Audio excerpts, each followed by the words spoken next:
अगले दिन प्रातःकाल होने पर जब लवणासुर अपने पुर से बाहर निकला, तभी शत्रुघ्न हाथ में धनुष बाण ले मधुपुरी को घेर कर खड़े हो गए। दोपहर होने पर वह क्रूर राक्षस हजारों मरे हुए जीवों को लेकर वहां आया तो शत्रुघ्न ने उसे द्वंद्व युद्ध के लिए ललकारा। अभिमानी लवण तत्काल उनसे युद्ध करने के लिए तैयार हो गया और बोला, तेरे भाई ने रावण को मारा था जो मेरी मौसी शूर्पणखा का भाई था। आज मैं उसका बदला तुझसे लूंगा। तुझे पता नहीं, अब तक मैं बड़े बड़े शूरवीरों को धराशायी कर चुका हूँ, तेरी भला क्या गिनती है। ये सुनकर शत्रुघ्न बोले, नराधम, जब तूने उन वीरों को धराशायी किया होगा तब शत्रुघ्न का जन्म नहीं हुआ था। आज मैं तुझे अपने तीक्ष्ण बाणों से सीधा यमलोक का रास्ता दिखाऊंगा। ये सुनते ही लवण ने क्रोध कर एक वृक्ष उखाड़ कर शत्रुघ्न को मारा, परंतु उन्होंने मार्ग में ही उसके सैकड़ों टुकड़े कर दिए।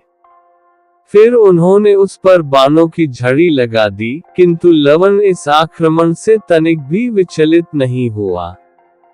उल्टे उसने शीघ्रता से एक भारी वृक्ष उखाड़कर उनके सिर पर मारा, जिससे उन्हें क्षणिक मूर्छा आ गई।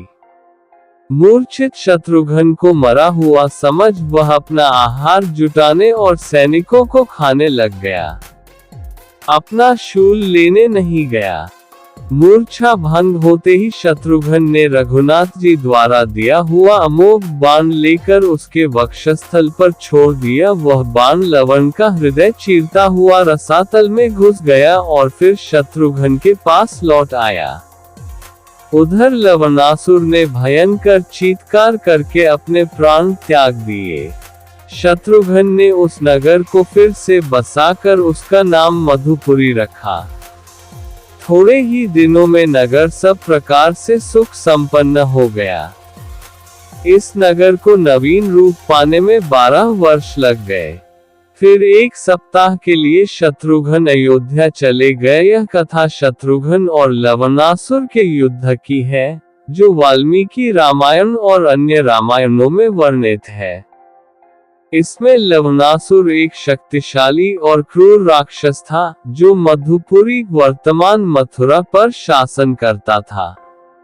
शत्रुघ्न भगवान राम के छोटे भाई थे, जिन्हें राम ने लवणासुर को मारने के लिए भेजा था। लवणासुर को भगवान शिव से वरदान मिला था कि उसकी मृत्यु केवल एक विशेष बाण से हो सकती है, जो भगवान राम ने शत्रुघ्न को दिया था।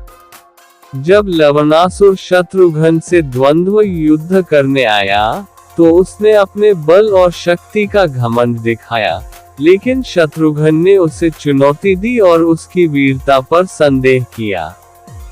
दोनों के बीच भयंकर युद्ध हुआ, जिसमें लवणासुर ने शत्रुघ्न पर वृक्षों से आक्रमण किया, लेकिन शत्रुघ्न ने उसका सफलतापूर्वक सामना किया।